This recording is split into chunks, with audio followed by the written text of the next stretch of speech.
We're very, very fortunate to have today with us Jesse Arlen of the Zohrab Information Center and of Fordham University. Hey. Oh, sorry.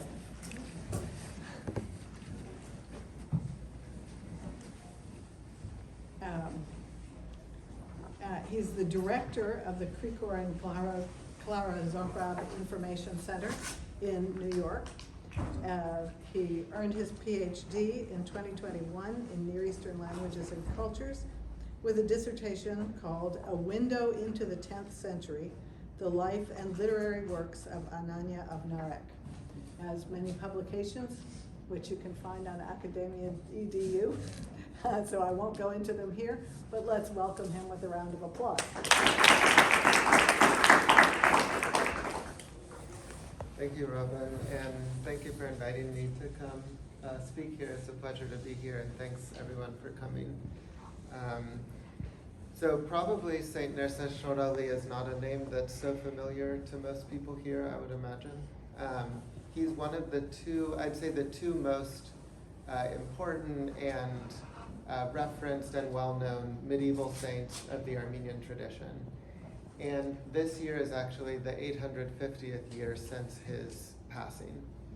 And so the Armenian Church and scholarly Armenian community around the world has been organizing conferences and talks and things like that in Armenia, in Europe, in the US. And so it's in that kind of environment that I've done some study and work on St. Nerses Shnorhali. I think it's nice if we start maybe with a map, just so we see where in the world we are. So he actually lived after the Byzantine and then Seljuk invasions into Armenia around which happened in the 11th century, of course, and he's in the 12th. And he's in Kilikia, Cilicia, the northeastern Mediterranean, and eventually, just after his life actually, Armenians will be able to establish a little crusader kingdom here through intermarriage with Frankish crusaders here. And already at this time, the Armenian community here is fairly well established in the 12th century.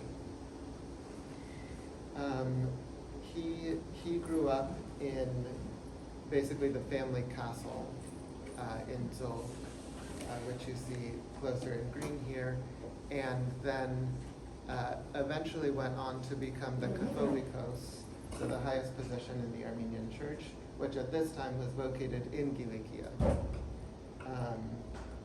And he actually came from a family which, between the 12th to 14th centuries, in the larger family, produced 8 different Catholicoi. So he essentially, throughout his life, was established for church leadership. His brother was elected Catholicos when he was young, in his 20s, and he was basically appointed his brother's, he was immediately ordained a bishop and appointed his brother's, right-hand man. And in the 19th and 20th century, St. Nerses Shnorhali was especially kind of renowned and studied for his ecumenical type of engagement and involvement with, first of all, the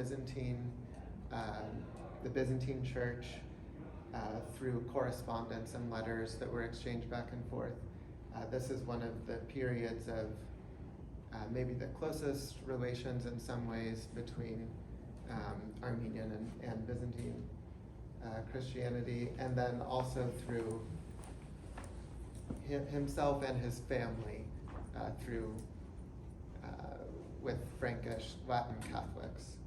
And actually there was a lot of influence on the Armenian liturgical and theological tradition from this close interchange and the intermarriage in the kingdom itself. So some of the liturgical traditions that the Armenian Church ended up adopting from Latin practice was in this period and at this time. Some of which are still carried on today, even when the Catholic tradition doesn't do them anymore after Vatican II. And so his family is unique and had this great prestige to it, also because they could trace a part of their family lineage to St. Gregory the Illuminator, who, you know, is like the St. Patrick for the Armenians, the one who kind of founded the national church, and had a line, a hereditary line of the initial Catholicoses, the church patriarchs. And then this line was in a sense reestablished in the 12th century, but at this time now, of course, the bishops are celibate.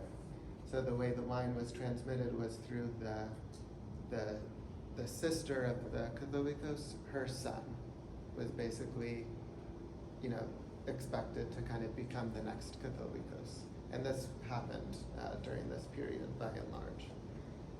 And here's the family tree. And in bold are the different Catholicoses from this family during this span of time. And everyone descended from Grigor Magistros, who I don't know if anyone studies kind of the Middle Byzantine period, but he had a sort of important role in the 10th and 11th century Eastern Byzantine administration in the territories that were reconquered from the Caliphate and where Armenians lived.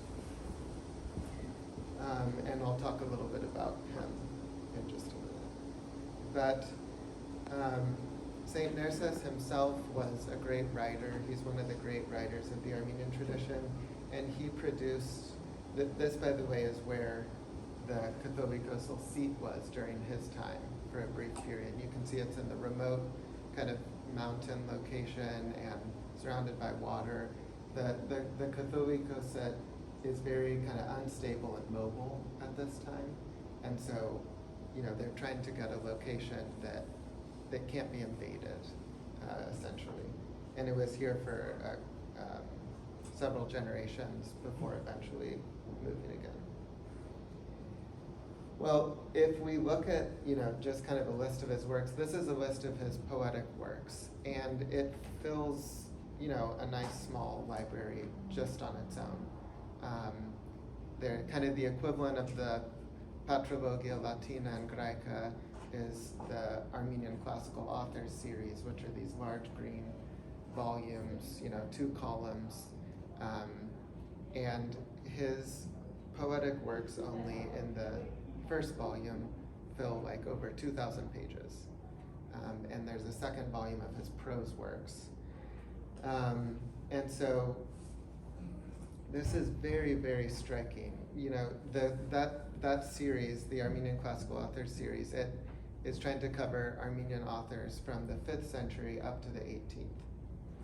And they're in the 12th century now, so they just finished publishing his works.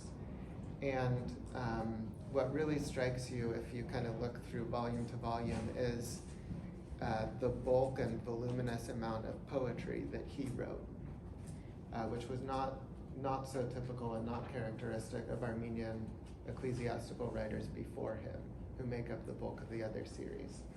And so it leads you to think a lot about the place of prose and poetry in pre-modern Armenian literature, and I just kind of want to set the scene a bit to show the context in which he's writing and how and why it was so innovative that he wrote so much poetry. So some of you may know that the Armenian alphabet was invented in the 5th century. So this is a century or so after the royal families converted in Armenia, and the official religion of the rulers is Christianity. In that first 100 years or so, and during the period before, Greek and Syriac are the main languages of the liturgy and the scriptures, of course. And Syriac is more predominant, you could say. And when the alphabet is invented, which is a great topic to study just on its own, because actually there's a work written that is dedicated just to the invention of the alphabet and the monk Mesrop Mashtot who made it. And it's the only text from the ancient world that is actually contemporaneous with the invention of an alphabet and tells the reasons for why it happened. And it all has to do with evangelization and Christianization and the desire to have the scriptures, the liturgy, and theological works in Armenian.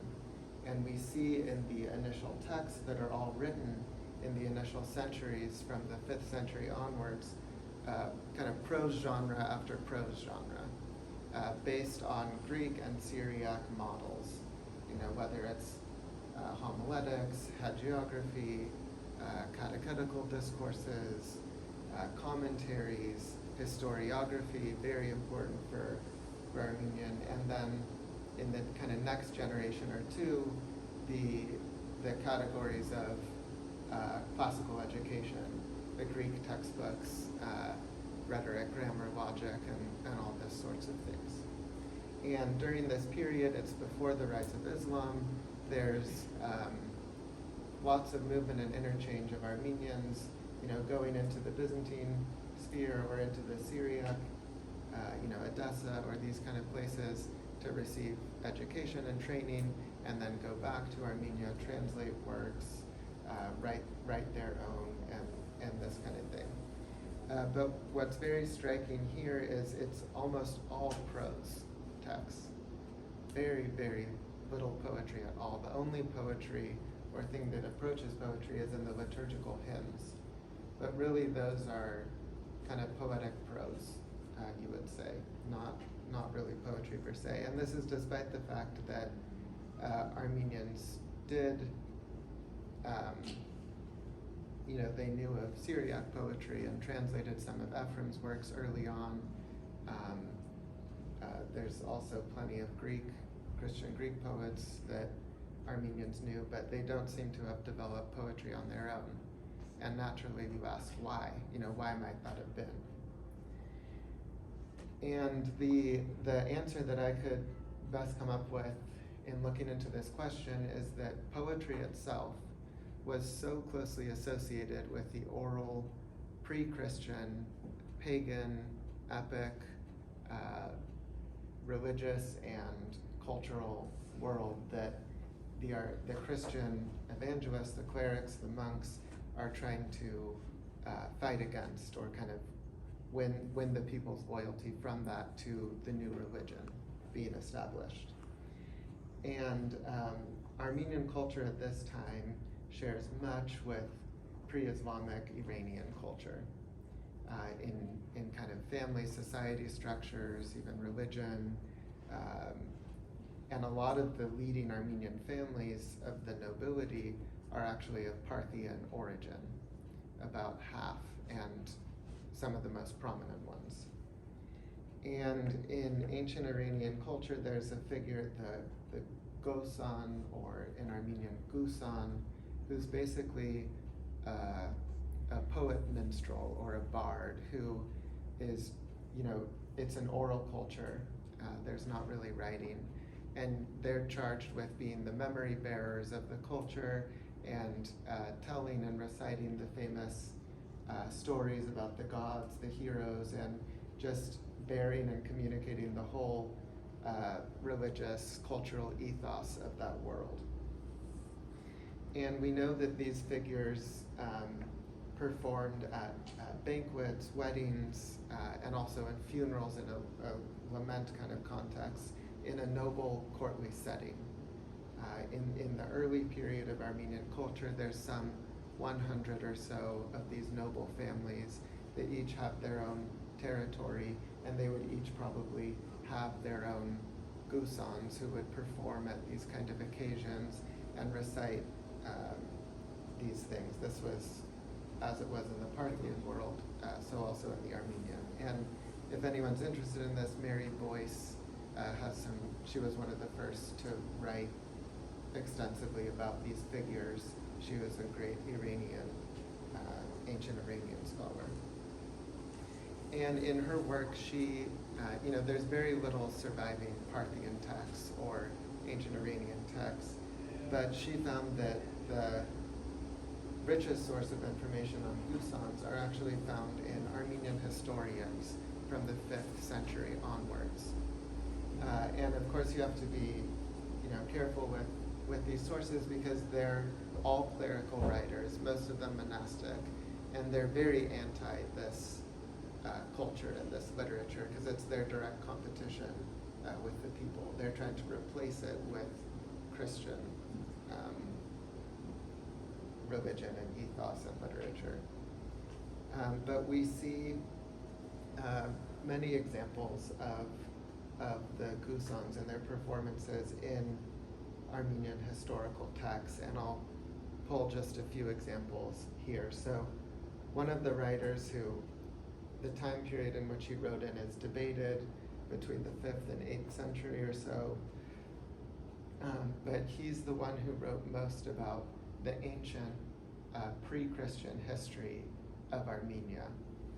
And he talks about the method in which he gathered material about the ancient kings and the memory of the place before, written texts. And in addition to, written documents, he talks about going around and visiting and listening to performances of these Gusans who would recite and tell tales and narrate the tales of the past.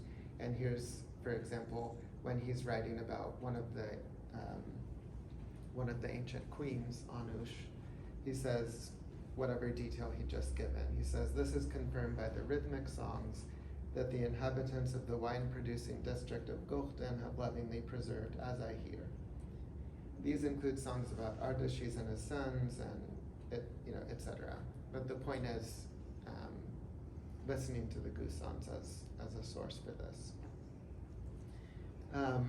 This is one of those, we have, it's very sad, there's almost nothing remaining from any of those oral tales. There's a couple very small snippets that this historian himself recorded to just give an example, essentially, of the kind of things that they would tell.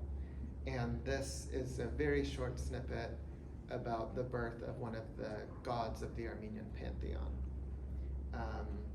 And we can just read it because it's so short. "The sky was in labor, the earth was in labor. In labor also was the purple sea. In the sea, labor had also seized the red reed. From the tube of the reed came forth smoke, from the tube of the reed came forth flame, and from the flame ran out a red-headed youth.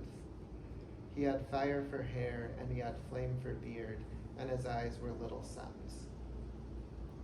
And the poetics of the Armenian is interesting in itself because it really follows the kind of Indo-European alliterative rhythm, especially alliterative. Alliteration is like the main poetic device in these, as it is for many ancient Indo-European poems. And he says, after he, records this snippet, he says, "With our own ears we heard some singing this on the lyre. Then they would say in their song that he fought with dragons and overcame them, and they sang of him something very similar to the heroic exploits of Heracles. But they say he was divinized, and setting up his statue in Georgia, they honored it with sacrifices, and his descendants are the Bakulik." There's all these kind of snippets throughout the history, which gives you an idea of, how rich and how much of this oral epic tradition there was, but we don't have access to any of it except what we hear through him, essentially.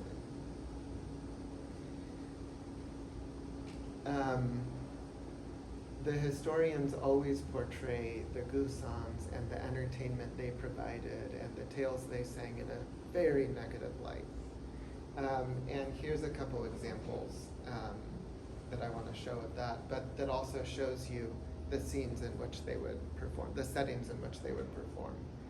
So King Bop was a 4th century king of Armenia, and he's remembered very negatively by the historians as being a kind of Christian heretic, sort of parallel to like the Arian emperors in the 4th century.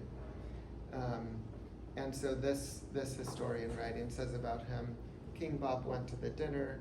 Bop is going to be murdered in this scene, essentially. King Bop went to the dinner, entered the dining area, and sat down to eat and drink. So it's the royal banquet, the feast.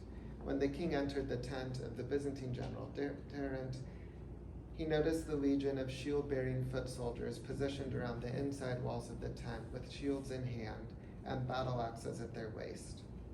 Similarly, outside stood men ready, heavily armed under their clothing. King Bop thought that this had been done to honor him in some way. While he was eating, the troops with the battle axes stood behind and on all sides of him. When they were drinking wine, they offered the first festive cup to King Bop. The drummers, flutists, harpists, and horns all began to play, all making their own different tasteful sounds.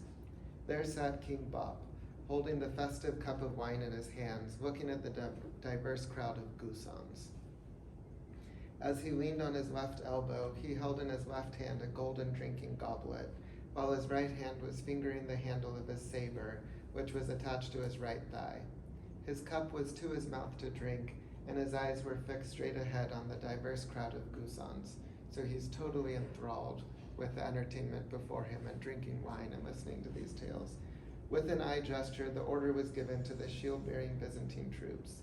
Suddenly, 2 of the legionnaires who stood behind Bop, bearing shields with gold bosses, raised their battle axes and struck King Bop, and he's killed while enjoying this entertainment.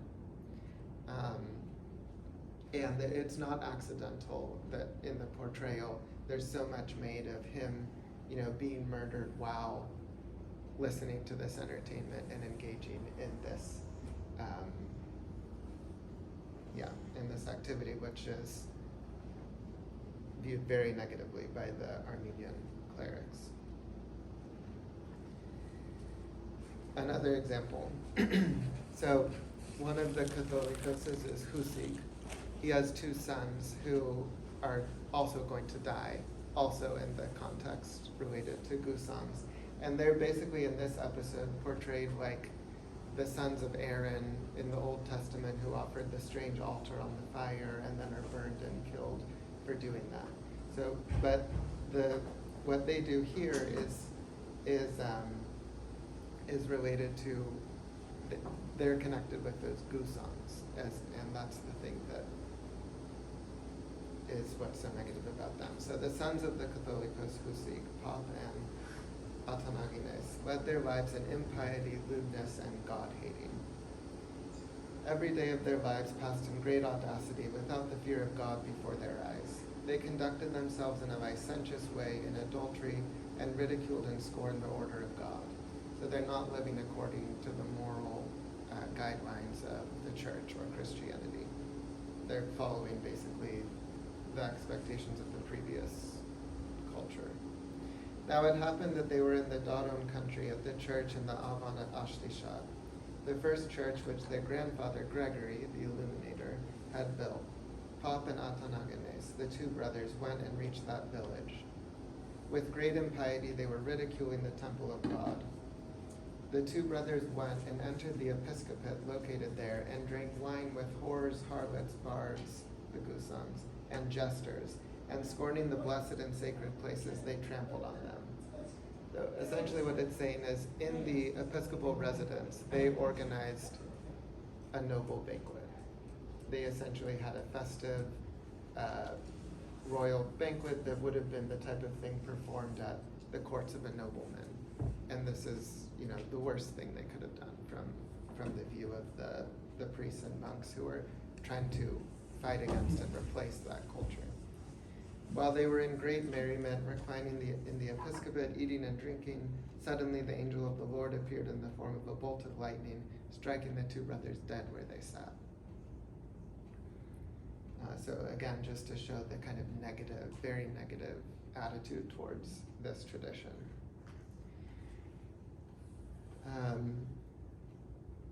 It's often talked about in Armenian scholarship that Christianity kind of, became the main religion and sort of replaced the pagan tradition, early on, and then we don't hear much about the pagan tradition, but it's not true. And the pagan culture and this oral epic culture survived for centuries and centuries, and the normal traditions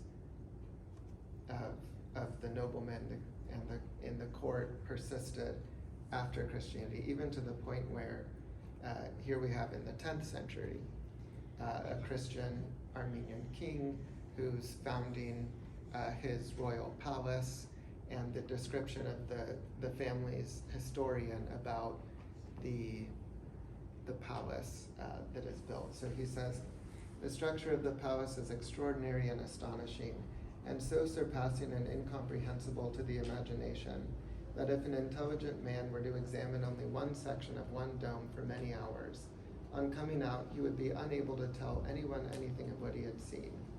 For the pictures include gilt thrones, seated on which appears the king in splendid majesty, surrounded by shining young men, the servants of his festivities, and also lines of minstrels," this is Gusans, "and girls dancing in an admirable manner." So the same exact type of royal entertainment that was taking place before Christianity, depicted here in the frescoes in the palace, and presumably at regular royal banquets that would occur. There are bands of men with drawn swords and wrestling matches, etc.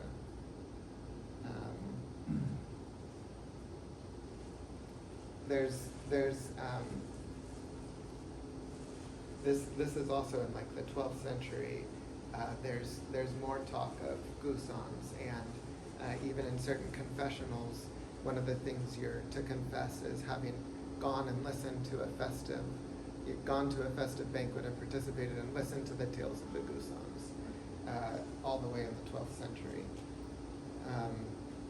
Likewise, one of the poets in the 13th century has this to say in one of his poems, and he's not even a clerical writer per se. He was never ordained. He's just kind of in the Armenian Christian tradition.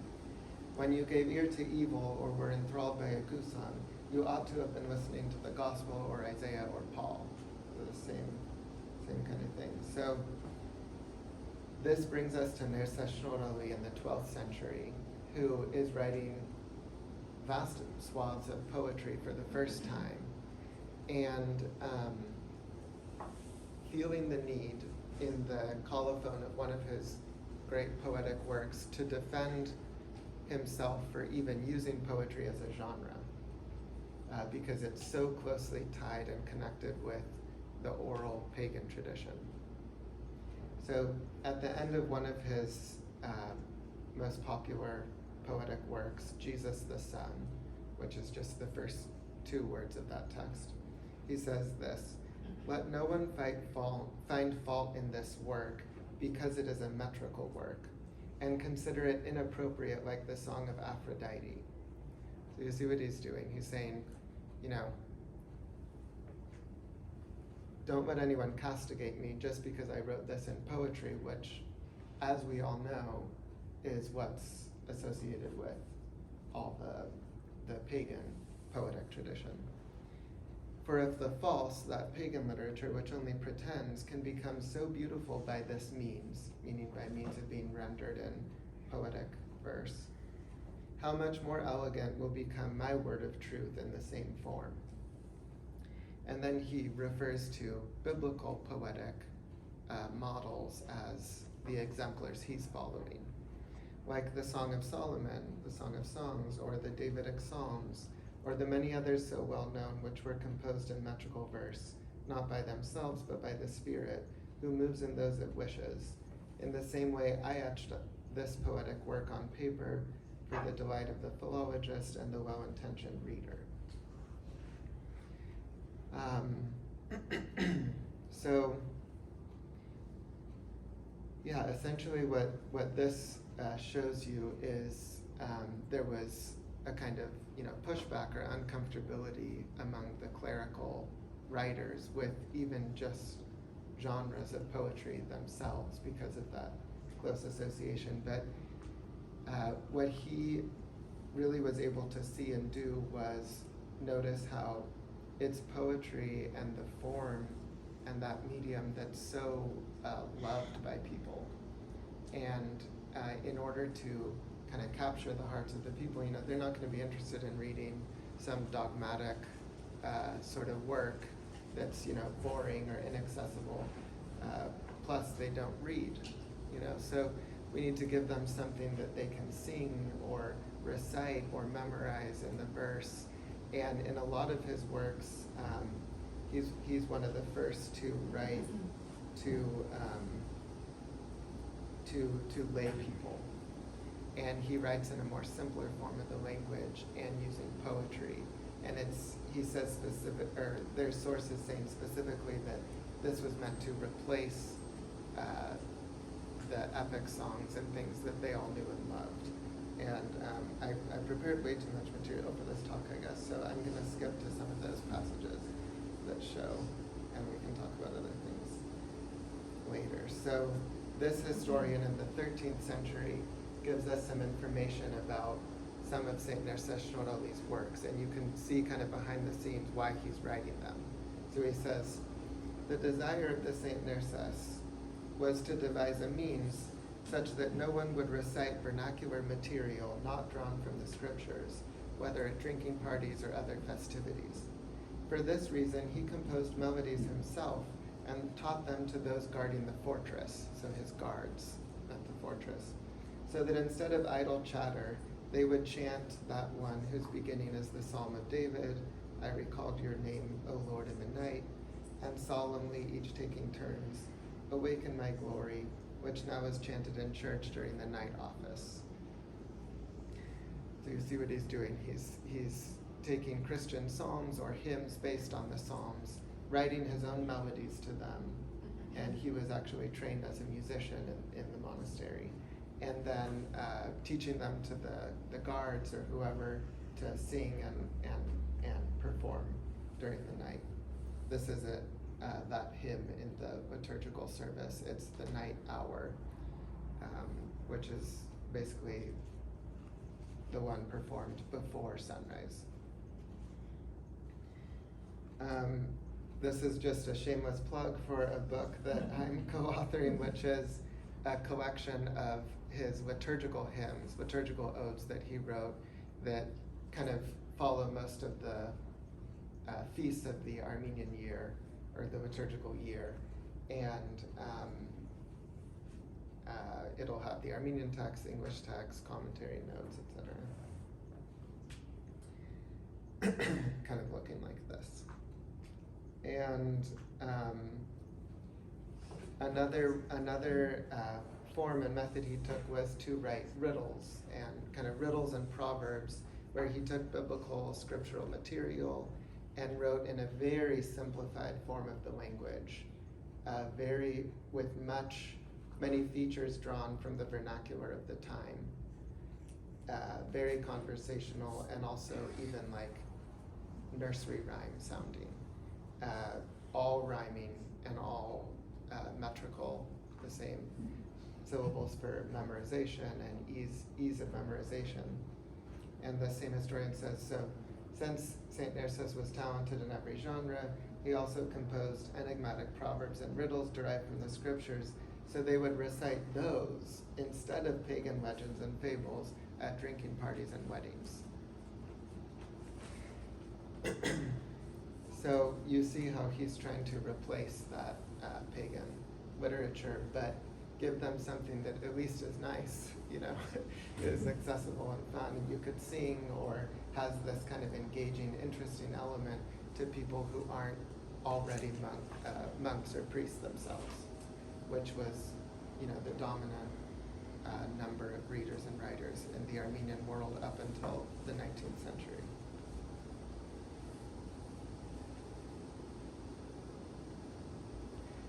So he actually played an instrumental role in the adoption of a literary form of the vernacular of the time, and he was one of the first writers to use that in text, and then many after followed him. And and most of those writers actually wrote in poetry or in genres that had more immediate interest or use to lay audiences.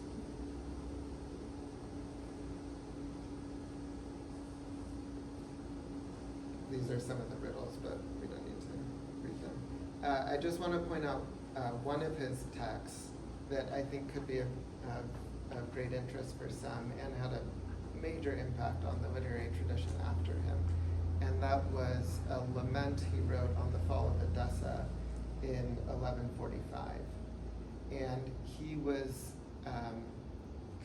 I think he was not there, but his brother was there in Edessa when the city fell. And so he had first-hand account of what had happened, and his brother actually requested him to write this work. And it's modeled very clearly after the biblical book of Lamentations. It's kind of the city itself speaking and lamenting the destruction that happened.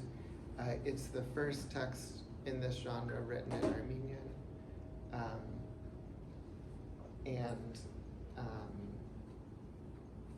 The viewpoint in the speaker is Edessa itself, which in the Armenian understanding is practically an Armenian city, because the Armenian tradition adopts the legend of King Abgar and the Apostle Thaddeus and remembers King Abgar as an Armenian king that was part of the Armenian kingdom and the first Christian king. And if you've ever been around Armenians, they always will say, we were the first Christian nation, and today they're thinking about that 4th century king. But actually all the ancient and medieval writers who said that kind of thing were talking about Abgar. But he was Armenian in the Armenian tradition. But in the modern period, they kind of got confused and forgot that and applied that first Christian thing to that 4th century turned up. But it's very clear among the medieval writers that they're talking about Abgar and Thaddeus. Anyway, so the fall of Edessa, it's not some, it's not understood as like, oh, the Syriac city that fell. It's our city that, yes, it's Syriac too, but also Syriac and Armenian traditions are so close and interconnected. So it's about 1,000 lines. It all rhymes in E or een. This is following a pattern established by his great-grandfather, Grigor Magistros, who was the first to write, actually, poetry and rhyme extensively in the context of a debate with a Persian Islamic scholar in the city of Constantinople, debating over which scriptures are better, and the classic kind of Islamic critique that the Quran is so much superior because it's so beautiful and it's in such beautiful poetry and verse, where your scriptures is just a bunch of different texts thrown together over time, and it's not high literature or beautiful at all. And so Grigor Magistros said, you want the Bible in poetry, just give me 4 days, I'll go off and give you the Bible in poetry.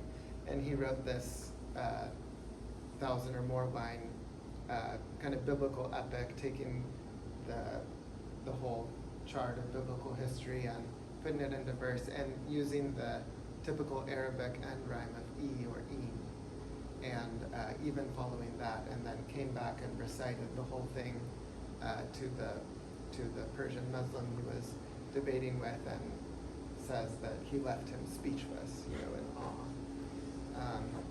Anyway, so this rhyme form became very popular, and St. Nerses used it himself in this poem about the fall of Edessa. And it's very, very interesting for anyone with an interest in medieval, church relations and the way they're remembering the past, because he basically addresses it to the 5 ancient sees of the Christian world. So the 5 other major Christian cities, Rome, Antioch, Alexandria, Constantinople, and Jerusalem, I think. And essentially was saying, why didn't you come help us? and protect Edessa when it was falling. I call on you who, didn't come, etc. And then Edessa turns to speak to Armenia, and we see the reference to Abgar and Thaddeus, and Edessa then speaks to the city of Ani, who, if some of you know, medieval history, was the medieval capital of Armenia, which was first taken by the Byzantines, and then the Seljuks took after them, and had fallen 100 years before. And so Edessa speaks to Ani as, you know what I'm talking about. You had this experience. Then the work turns to talking about the reason for the fall, and it follows the typical biblical pattern of, not playing the victim and not blaming others, but taking responsibility for what happened based on the sins of the people, or it's our own sin that brought this on us. And all of the laments follow this pattern. And then takes great efforts to give these kind of epic descriptions of the warriors who were slain, and follows this tradition in Armenian historiography and religious imagination of military martyrdom. So dying in kind of military defense of the faith, which is something established already in the 5th century in the Armenian experience, when the Sasanian Persian emperor, under whom the Armenians were, is trying to reimpose Zoroastrianism on Armenia, and the Christians are fighting against that. And so he refers specifically here, and that itself is modeled after the Maccabees, or the Maccabees is a model for them. And so he refers back here both to the Maccabees and the Vartanank, or those heroes who died in defense of the faith. And then finally at the end has a call for deliverance to come from the West, basically calling for more crusaders to come to set Edessa free. And this also starts a pattern in Armenian history of always expecting that the Christian peoples of the West will come save and deliver Armenians under the yoke of Islam, essentially in the Middle East, which has never happened, but has never stopped Armenians from believing it will still happen. And this is just a list of all these other laments that were written in the Armenian tradition. There's many more than this, but there's some on the fall of Jerusalem, which happened later after Saladin, fall of Constantinople in the 15th century. Many Armenians lived there, and other places like that. And I think I should stop there so that we have at least a little time for some questions or discussion. Well, please join me in thanking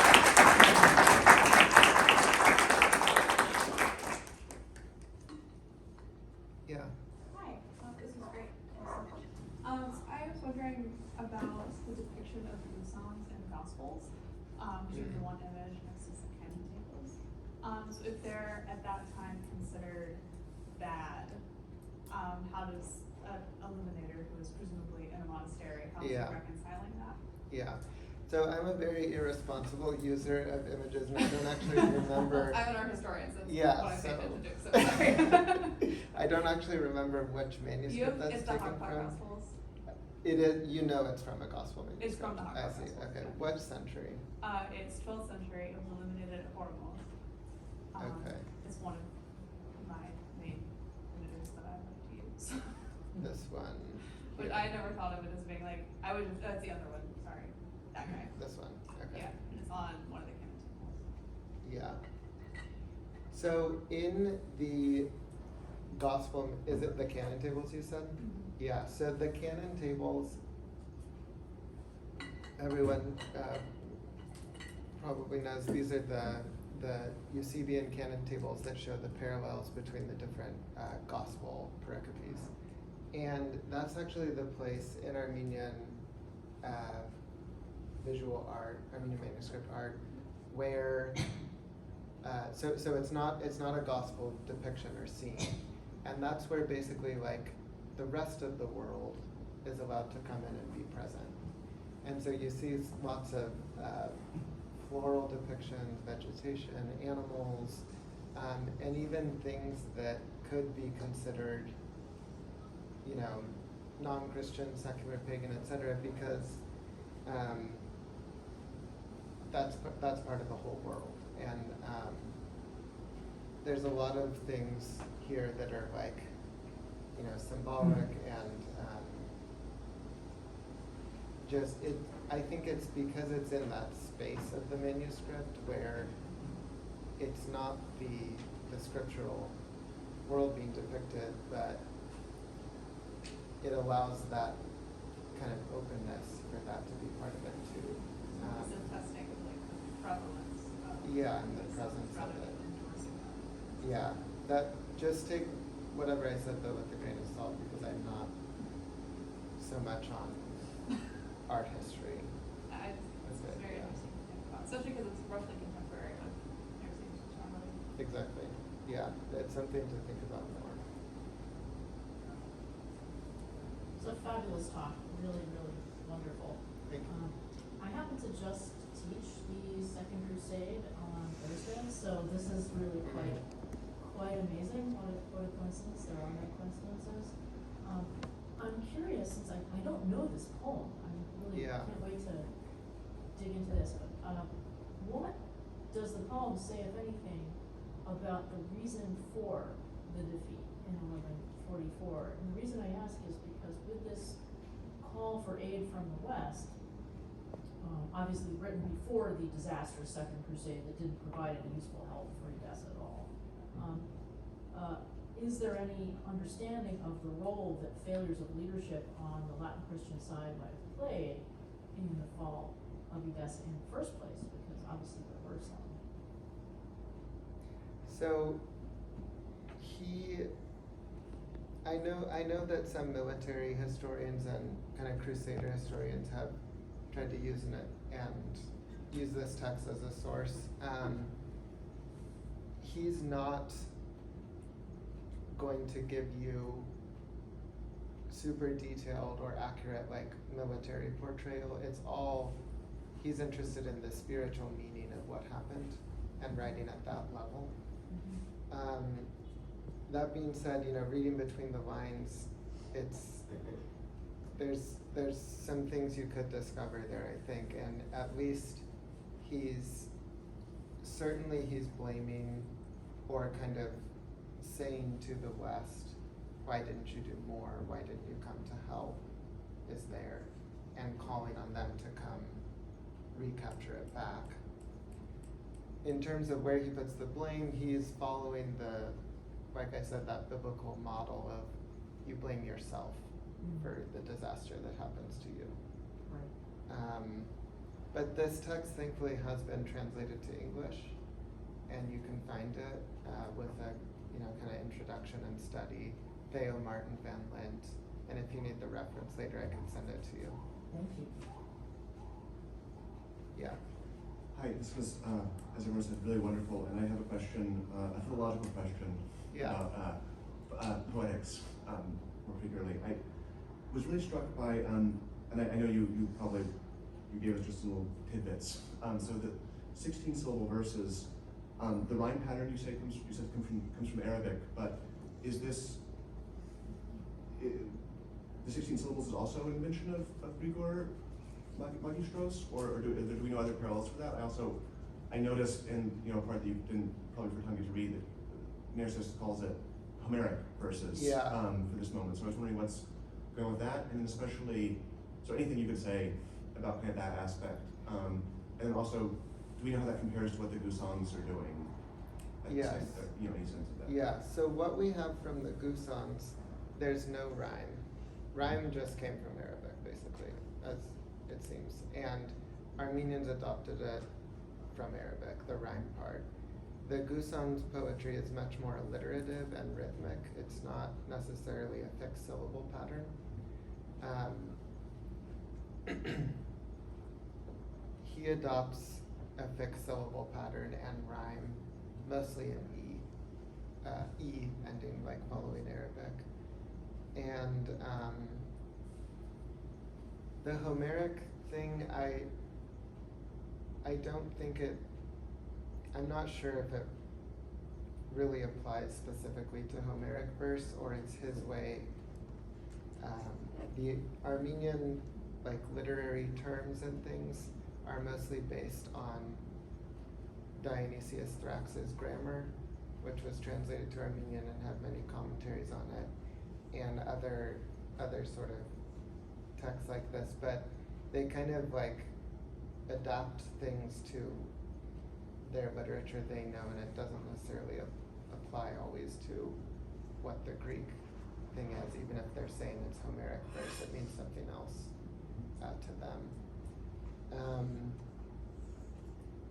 The specific syllable count can vary from work to work, but Armenians seem to like long lines. It's usually like 14 to 16 syllables with like a caesura, so 7, 7, 8, 8. If there's any follow-up or maybe we can talk after. Yeah, sure. Or if we forget. Yeah.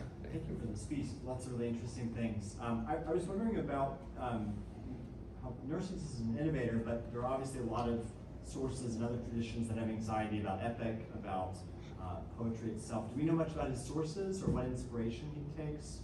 If there are any translations of other texts he knew, or whether actual or speculative connections? Yeah, so in terms of, he's not the very first to write poetry in Armenian.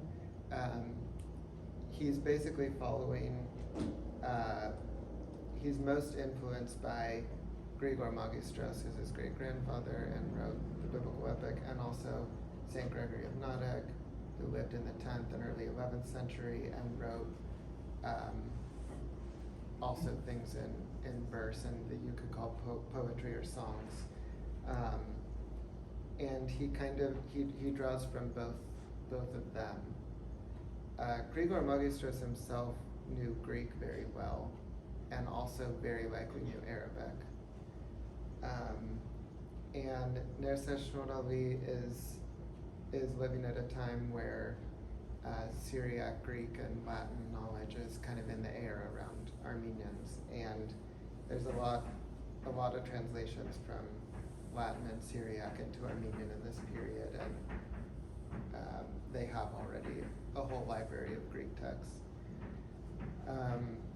So he was definitely familiar with the currents. He didn't travel much himself, but kind of the world came to him in Gilicia because it was very interconnected, especially during the Crusader times.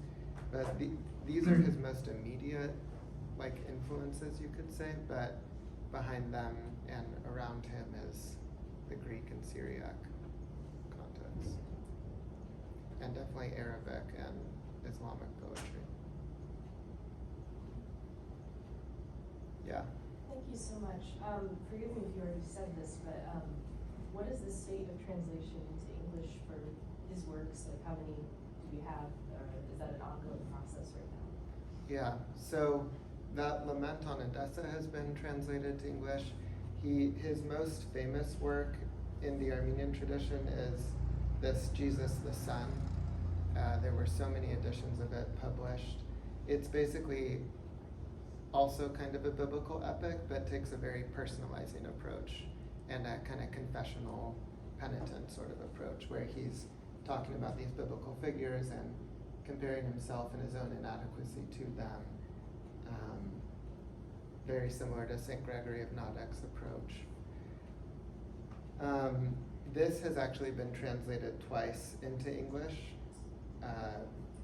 The references on the screen, but very like old-fashioned sort of translations, and no real, not much in the way of notes or commentary or things, but still at least translated to English. I mentioned that I'm working on one that's a collection of his liturgical hymns. We're also, after that, planning to do the riddles, and I've translated some of them already. And then his most famous work in the Armenian ecclesiastical community is a short prayer of 24 stanzas that was written to be a prayer that lay people could memorize and pray at different times of the day. And he has a whole preface that he wrote explaining that prayer. And that's been translated in several different editions. And some of his hymns, but not in like a book collection, you could find kind of scattered here and there. Yeah, so there's still a lot of need for translation of his text. There are some good French translation. The Jesus the Son is actually in the Source Chrétienne series. Yeah.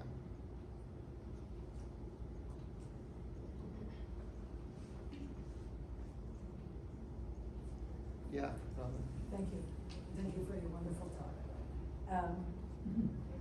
You've shown us that how long complaints against the Gusans lasted, but how long did they last? Do we have any idea when they went out of business? I'm not sure. I think in my looking into it, I see, not just rhetorical complaints against them up until the 13th century. After that, I think that was kind of where I stopped looking. I didn't check to see, or try to determine where does it actually end or where does it stop. But what you actually see in the Armenian tradition, there is these clerical writers after Nerses start writing in what's called Middle Armenian, which is this literary vernacular. And they're writing more popular type works.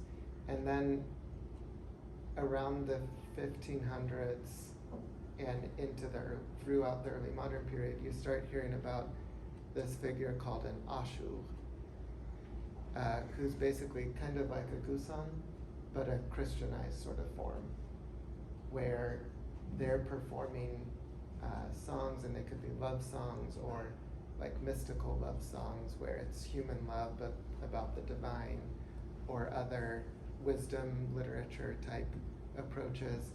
And I really see them as kind of the continuation of the Gusan tradition, but in a sort of Christianized form. And that takes you into the 1800s, 1900s, and even, the 20th century. So I think that's what happened with it.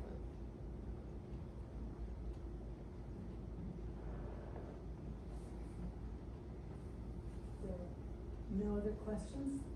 Let us thank Jesse.